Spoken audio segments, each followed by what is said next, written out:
வந்து 2 மாசமா இருமல் இருந்தால் அது கொஞ்சம் சீரியஸாக தான் பார்க்கணும். ஒருத்தருக்கு வந்து ரொம்ப நாளாக இருமல் இருக்குது, ரொம்ப நாளாக காஃப் இருக்குது அப்படிங்கிறத எப்படி அதாவது காஃப் அப்படின்னா அது வந்து ஒரு வியாதி கிடையாது.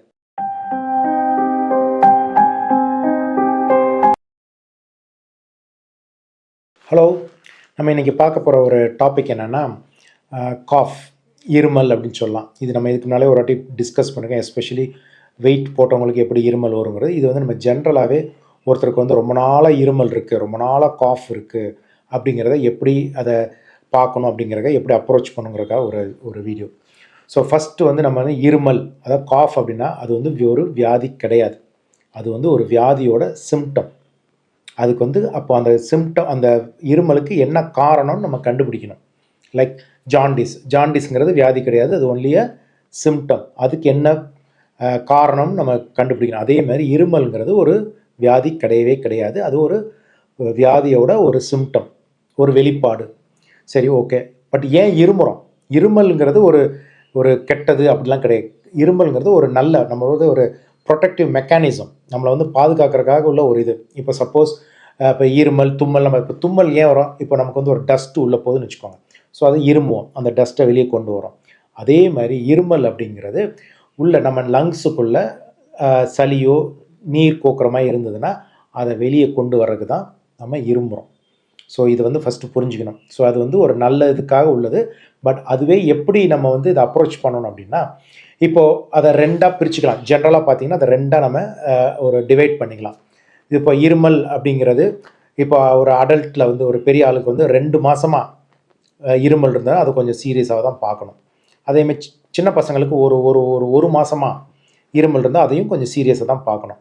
இப்போ அதுலேயே பார்த்தீங்கன்னா ரெண்டாக பிரிக்கும்போது ட்ரை காஃப், வறட்டு இருமலாக இருக்கா, இல்லை ப்ரொடக்டிவ் காஃப், ப்ரொடக்டிவ்னா சளி வர்றது, இல்லை ஃப்ளம் அப்படிமா அது மாதிரி ஏதாவது ஒரு வருது அப்படிங்கிறத நம்ம இதை ரெண்டாக பிரிச்சுக்கலாம். அதே மாதிரி எல்லா இருமலும் லங்ஸில் தான் ப்ராப்ளம், நுரையீரலில் தான் ப்ராப்ளம் கிடையவே கிடையாது. அதையும் ஃபஸ்ட்டு புரிஞ்சுக்கணும். இப்போ நம்ம எல்லாருக்கும் தெரியும், அட்வர்டைஸ்மெண்ட்லாம் நிறைய பார்த்துருப்போம். இருமல் ரொம்ப இருமி வெயிட் குறைஞ்சி எலும்பு தூளமாக இருந்தால் டிபி அப்படிங்கிறத நம்ம மோஸ்ட்லி எல்லாம் பார்த்துருப்போம். ஸோ இது வந்து லங்ஸில் வரக்கூடிய ஒரு ஒரு இன்ஃபெக்ஷன், ஒரு பெரிய ஒரு பிரச்சனை அப்படிங்கிற மாதிரி பார்த்துக்கலாம். பட் அதை தவிர நிறைய விஷயங்கள் இருக்குது. இப்போ பார்த்தீங்கன்னா, இப்போ நமக்கு நார்மலாகவே மூக்கில் வந்து ஒரு செக்ரீஷன்ஸ் இருக்கும். அது வந்து இப்படி கீழே கூடி வரும். இப்போ அந்த செக்ரீஷன் இப்படி வராமல் பின்னால் கூடி போகுது, போஸ்ட் நெசல் ட்ரிப் அப்படிம்பாங்க. அது அப்படி போகும்பொழுது நமக்கு வந்து தொண்டையிலலாம் வரும்போது அந்த இருமல் வரும். அது வந்து போஸ்ட் நெசல், அது வந்து இஎன்டி, அதாவது காது மூக்கு தொண்டை பிரச்சனைனால வர்ற மாதிரி. இது ஒரு தனி ஒரு பக்கம்.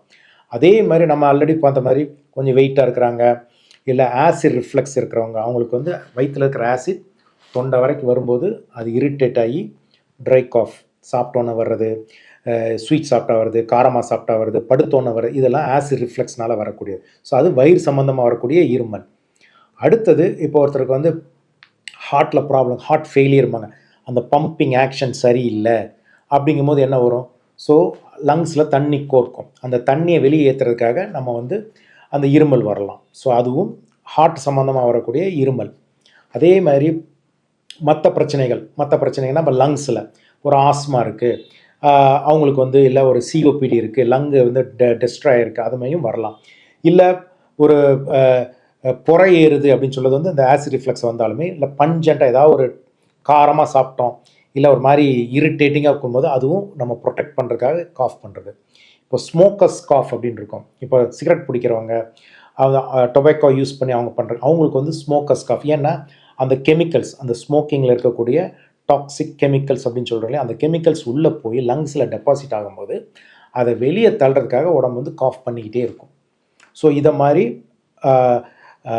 சளி உள்ளது, சளி இல்லாதது அப்படிங்கிற மாதிரி பிரிக்கிறது ஒன்று. அப்புறம் ஒவ்வொரு சிஸ்டம் எங்கே, அது இஎன்டி ப்ராப்ளமாக இருக்கலாம், வயிறு சம்மந்தமாக இருக்கலாம், ஹார்ட்டாக இருக்கலாம், லங்ஸாக இருக்கலாம், இதை மாதிரியும் வரலாம். அதே மாதிரி எப்போ இதை ஒரி பண்ணணும், உடனே பார்க்கணும் அப்படின்னா, கண்டிப்பாக சொன்ன மாதிரி உங்களுக்கு சாதாரண பிரச்சனைகள் சரி பண்ண முடியல, குயிக்கான உடனே டாக்டரை பார்த்து என்னென்னு எது தெரிஞ்சுக்கணும். ரெண்டாவது, இப்போ இருமும் போது பிளட் வருது அப்படின்னா ரொம்ப இன்னும் குயிக்காக பார்க்கணும். இல்லை அதில் கருப்பாக வருது, இல்லை பச்சையாக சில சளி வரும், அதுனா கொஞ்சம் இன்ஃபெக்ஷன் இருக்கிற மாதிரி, இல்லை சிலருக்கு வந்து கருப்பாக இருக்குது, ரத்தம் வருது, வெயிட் குறையுது, பசியே இல்லை, இதெல்லாம் சேர்ந்து இருமல் இருந்தால் உடனே குயிக்காக போய் டாக்டரை பார்த்து அதுக்குள்ளே டெஸ்ட்டு எல்லாம் பண்ணோம். மேபி ஒரு எக்ஸ்ரே செஸ்ட் எடுக்கலாம், இல்லை வந்து சிடி ஸ்கேன் கேட்கலாம், இல்லை ப்ராங்கோஸ்கோப்பிங்கிற மாதிரி ஏதாவது பண்ணி பார்க்கலாம், அந்த சளியை டெஸ்ட்டுக்கு அனுப்புவாங்க, இதெல்லாம் பார்க்குற மாதிரி இருக்கலாம். ஸோ இருமல் அப்படிங்கிறது ஒரு ப்ரொடெக்டிவ் மெக்கானிசம்.